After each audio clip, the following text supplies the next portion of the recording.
Hello प्यारे बच्चों, स्वागत है आपको अपना YouTube channel as success education में। आज की इस वीडियो में बिहार बोर्ड क्लास 12 का जो हिंदी है उसका चैप्टर 3 जिसका नाम है संपूर्ण क्रांति, इस चैप्टर के सारांश को देखेंगे क्योंकि सारांश आपके एग्जाम की दृष्टि से बहुत इंपॉर्टेंट क्वेश्चन है। जब 5 मार्क में पूछा जाता है तो इस वीडियो में पाठ परिचय यानी लेखक से संबंधित जितने भी उनके परिचय है उसको भी देखेंगे क्योंकि वह जो है ऑब्जेक्टिव क्वेश्चन में पूछा जाता है, और प्लस सारांश को देखेंगे। तो चलिए क्लास को स्टार्ट करते हैं। यहाँ पर है संपूर्ण क्रांति पाठ के लेखक कौन है। संपूर्ण क्रांति जो आपका पाठ है उसका लेखक है जयप्रकाश नारायण जी। संपूर्ण क्रांति का भाषण जो है वह कब और कहाँ पे दिया गया था, तो वह दिया गया था 5 जून 1974 को पटना में। कहाँ पे गांधी मैदान में, यानी पटना के गांधी मैदान में दिया गया था। चलिए नेक्स्ट देखते हैं। आगे है जयप्रकाश नारायण जी का जन्म कब हुआ था। जयप्रकाश नारायण जी जो थे उनका जन्म कब हुआ था, तो उनका जन्म हुआ था 11 अक्टूबर 1902 ईस्वी में। जयप्रकाश नारायण जी का निधन देख लेते हैं। उनका निधन कब हुआ था, उनका निधन हुआ था 8 अक्टूबर 1979 ईस्वी में। आगे देखते हैं। आगे है जयप्रकाश नारायण जी का जन्म स्थान कहाँ है, तो उनका जन्म स्थान जो है जहाँ पे वह जन्म लिए थे वह सिताब दियारा गाँव।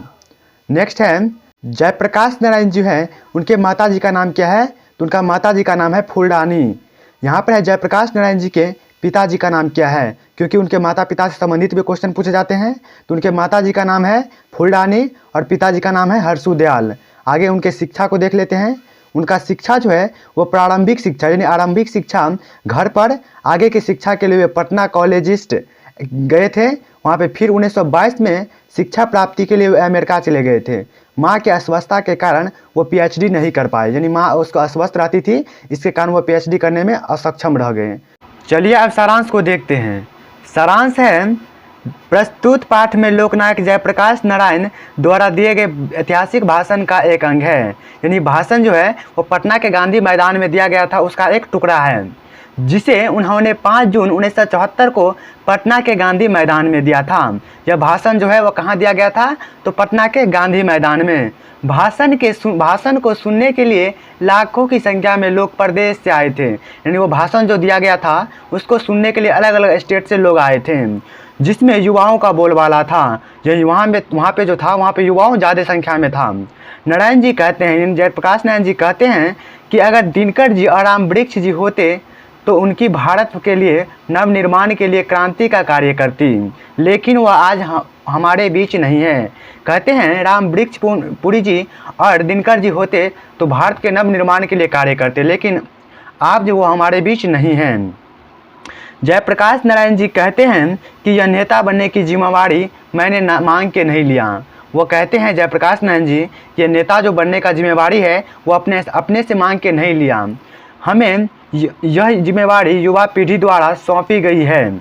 वह कहते हैं मैं नाम का नेता नहीं बनूंगा, मैं सबकी बात सुनूंगा, लेकिन अंतिम फैसला मेरा होगा। जयप्रकाश नारायण जी कहते हैं कि मैं नाम का नेता नहीं बनूंगा, अंतिम फैसला मेरा होगा, लेकिन मैं सबका बात सुनूंगा। मैं नाम का नेता नहीं बनूंगा, मैं सबका बात सुनूंगा। लेकिन लेखक ने अपने परिवार की गरीबी के बावजूद में अमेरिका में बलबूते पर पढ़ाई की, यानी उनके परिवार जो थे बहुत गरीब थे, पर वो अपने बावजूद वो इस गरीबी के बावजूद भी अपने बलबूते पर अमेरिका में जाकर पढ़ाई की। नेक्स्ट देखते हैं। तथा वह पढ़ाई की तथा वह वापस आकर कांग्रेस में शामिल हुए। जब पढ़ाई पूरी करने के बाद जब वो भारत लौटे तो वो कांग्रेस में शामिल हुए। जयप्रकाश नारायण यानी जयप्रकाश बाबू से मिलने बहुत सारे नेता लोग आए। वहाँ जयप्रकाश नारायण जी जो नेता बने तो उनसे मिलने बहुत सारे लोग आए, और सब एक तरफ उन्हें लोकतंत्र की शिक्षा दी तो दूसरी तरफ लोकतंत्र को रोका गया, यानी जुलूस जो था उसको रोका गया। यानी एक तरफ उन्हें लोकतंत्र की शिक्षा दे रहे थे तो दूसरी तरफ उसी को रोकने का कार्य भी करते रहे थे। लेखक कहते हैं कि ऐसे लोगों को शर्म नहीं आती जो एक तरफ लोकतंत्र की बातें करते हैं तो दूसरी तरफ लोकतंत्र को पैरों से कुचलने के कार्य करते हैं। यानी लेखक कहते हैं कि ऐसे लोग को शर्म नहीं आती जो एक लोग लोकतंत्र की शिक्षा हमें देते हैं और दूसरी तरफ उसी को पैरों से कुचलने का काम कर रहे हैं। लेखक के कुछ मित्र और उनका और इंदिरा जी का मेल मिलाप करवाना चाहते थे। लेखक के मित्र जो थे कुछ वो उनका और इंदिरा जी को कंपेयर करते थे। लेखक कहते हैं कि मेरा इंदिरा जी से व्यक्तित्व झगड़ा नहीं है, यानी उनका वो लेखक जो कहते हैं, जयप्रकाश नारायण जी है, वो कहते हैं कि हमें और इंदिरा जी के बीच कोई व्यक्तिगत झगड़ा नहीं है, बल्कि उनकी गलत नीतियों से मेरा झगड़ा है। बल्कि वो कहते हैं कि उनका जो नीति गलत है, वो राजनीति का जो नीति गलत है, उनसे मेरा झगड़ा है। लेखक ने कई बार बापू और नेहरू की भी आलोचना की है, यानी बापू और नेहरू की भी भाषण में जयप्रकाश नारायण जी कई बार आलोचना की है। लेखक कहते हैं आज राजनीति में भ्रष्टाचार बढ़ा है, जिसका प्रमुख कारण यानी उसका प्रमुख कारण चुनावों की चर्चा है। यानी आज जो जयप्रकाश नारायण जी कहते हैं आज जो राजनीति में भ्रष्टाचार है, उसका सबसे प्रमुख कारण चुनावों की चर्चा है। आज के लोकतंत्र में जनता को इतना ही अधिकार है कि वह चुनाव करे। वह कहते हैं कि आज के इस लोकतंत्र में जनता को इतना ही पावर है कि वह वोट करे, चुनाव करे, क्योंकि लोकतंत्र के बाद यानी लोकतंत्र में चुनाव के बाद अपनी प्रतिनिधि पर जनता का कोई अंकुश नहीं होता। यानी वो जो कहते हैं लोकतंत्र यानी वोट होने के बाद जनता को अपना ही प्रतिनिधि पर कोई अंकुश नहीं होता।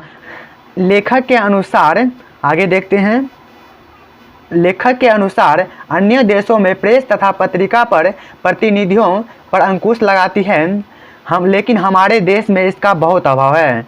अंततः हम कह सकते हैं कि यह जयप्रकाश नारायण जी द्वारा बनाई गई एक शानदार भाषण है। ऐसे ही आपको लिख देना है, इससे क्या होगा, आपको फुल मार्क दिया जाएगा। यहाँ पर आपको यहाँ से आपको सारांश को स्टार्ट करना है और कहाँ तक लिख देना है, तो यहाँ तक एंड कर देना है यहाँ पे। अगर आपको वीडियो पसंद आया तो इस वीडियो को लाइक कर दीजिए। अगर आप इस चैनल को सब्सक्राइब नहीं किए हैं तो इस चैनल को सब्सक्राइब करके बेल नोटिफिकेशन पे क्लिक करके ऑल पे क्लिक कर लीजिएगा, ताकि इसी तरह का वीडियो अपलोड किया जाता है तो आप तक वो वीडियो जल्द पहुंच सके। और आपको यह वीडियो कैसा लगा आप कमेंट बॉक्स में ज़रूर बताइएगा। मिलते हैं नए वीडियो में नेक्स्ट टॉपिक के साथ, तब तक के लिए धन्यवाद।